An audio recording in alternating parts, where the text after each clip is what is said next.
সলিমাবাদ আদর্শ উচ্চ বিদ্যালয়ের ২০২৫ সনের এসএসসি পরীক্ষার্থীদের বিদায় ও বিদ্যালয়ের প্রতিষ্ঠাতা মরহুম কালু মিয়া মেম্বারের মৃত্যুবার্ষিকী উপলক্ষে মিলাদ ও বিদায় অনুষ্ঠান।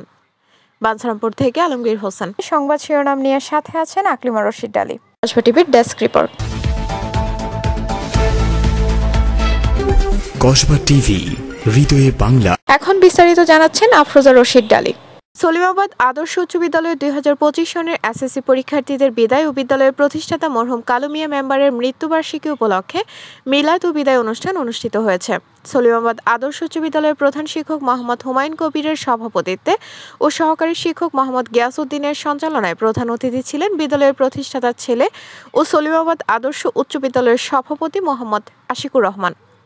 মিলাদ ও দোয়া অনুষ্ঠানে আলোচনা করেন সলিমাবাদ ইউনিয়ন পরিষদের ভারপ্রাপ্ত চেয়ারম্যান মোহাম্মদ রফিকুল ইসলাম, বাঞ্ছারামপুর উপজেলার জাসাসের সভাপতি এম এ সালাম, সহকারী প্রধান শিক্ষক মমতাজ বেগম, সহকারী শিক্ষক পারভিন আক্তার, সহকারী শিক্ষক মোহাম্মদ শাহাবুদ্দিন সহ প্রমুখ। অনুষ্ঠানে আরও উপস্থিত ছিলেন বিদ্যালয়ের অভিভাবক সদস্য মোহাম্মদ মোমেন মিয়া, সমাজসেবক মোহাম্মদ মতিউর রহমান, ইসলামিয়া প্রিপারেটরি স্কুলের সহকারী শিক্ষক বিপ্লব আহমেদ, সমাজসেবক হাসান মিয়া, সমাজসেবক মোহাম্মদ দুলাল মিয়া সহ প্রমুখ।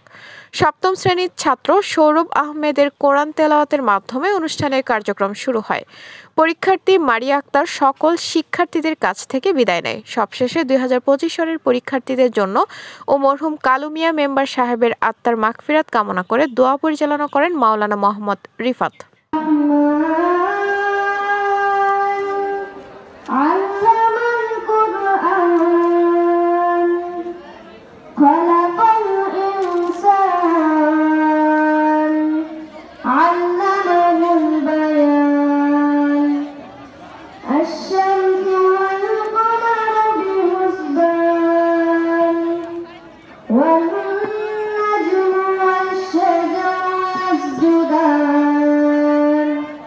والسماء